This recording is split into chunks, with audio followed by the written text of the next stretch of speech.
All right, guys. Today we're going to be looking at a book that comes from a TV show. Now, I usually don't like these because sometimes it doesn't make sense. Sometimes there's exceptions, like the Simpsons Treehouse of Horror stuff. That was really fun. Some of the other stuff, I'm like, eh. Today we're going to be looking at the Orville. This is Library Edition, Volume 1. Now, if you don't know about the Orville, this is a show by Seth MacFarlane. If you don't know who that is, he's the guy who does the voices for Family Guy. So he does Peter Griffin. He does too. I think I can do Peter Griffin. Meg. No, I can't. But I'm going to try. I kind of can, but I'm not going to try. So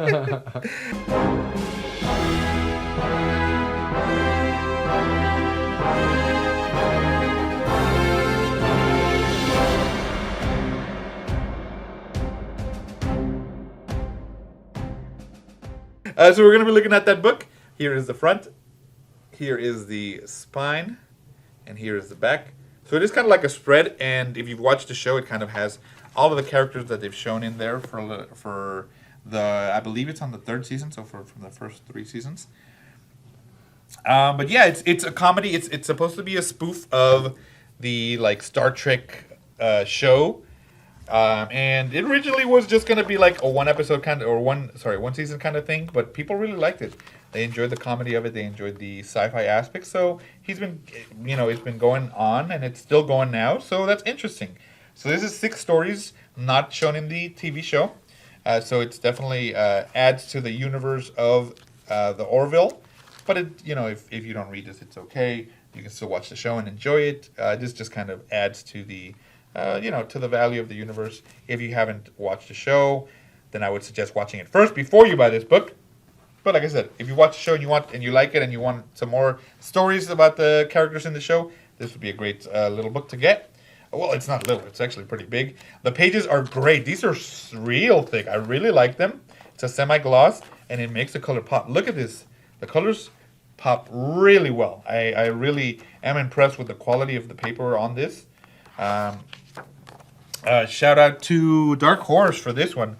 It looks great. The pages are big. I'm going to show you real quick. I always get my presentation on me, which is the Annihilation Conquest, as you can see there. Let me put it at the top. It comes out like maybe half an inch on the sides and the top, so it is pretty big compared to an absolute or an omnibus. But yes, the colors pop out really well. It looks great. And the artists who did the drawings for the characters, they did really well. They captured the facial expressions of the crew really well. I watched a little bit of the first season. I just haven't caught up to it because there's so many good shows to watch right now. And this was kind of on the back burner. But I know about it. I know it's been on season 3. And, this was interesting to see a book come out of it. Because that means, people really liked the stories and they wanted more of it. And you got these look at that. Cool costumes. Nice. But yeah, like I said, it definitely is it's like a tongue-in-cheek tribute to Star Trek because they're like officers. They have their uniform like Star Trek. They have their, alien races that they are like in war at, and it looks a lot like Star Trek, the uniform as well. So I like that.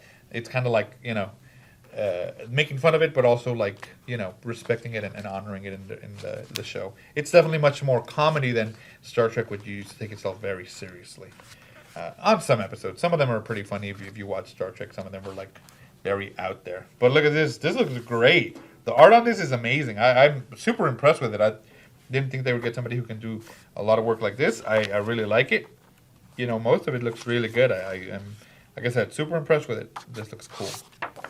So if you watched the Orville, tell us what you like about it. Tell me if you think this would be something cool to get. Are you just kind of like a sideline fan where, oh yeah, I've watched it. It was more like in the background. I wasn't really paying attention to it. Sometimes I do that.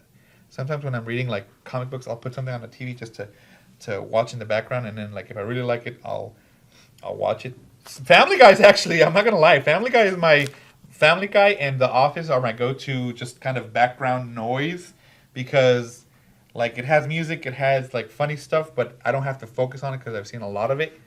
So to me, it's just kind of that background stuff. So, I read comic books and I have a little bit of just TV in the background. My favorite is American American Dad is my favorite of the Seth MacFarlane shows. I think it's a lot more highbrow humor than Family Guy, and I enjoy it better than Family Guy. But that's just me. You know, we all have our own different things. If you like his more action or, you know, more in real or real person stuff like the Orville, that's great. If you like the cartoons, some people don't. Cynthia does not like Family Guy. She doesn't like those, you know, kind of lowbrow comedy. But hey, to each his own. I can appreciate it. Like I said, my American Dad is my favorite. So there you go. All right, you get some of the character studies there, some of the stuff on the ships, a little bit more on like each of the characters and the colors that are on it. So that's pretty cool. And that's basically it. You got a little bit of the background or a little bit of the extras, not a lot. And that is the Orville Library Edition Volume 1. Guys, you can get it at Organic Price Books. And, you know, if you don't know about it, watch the show first and then maybe get your copy later. All right, guys, thank you so much. I'll see you guys in the next one. Bye!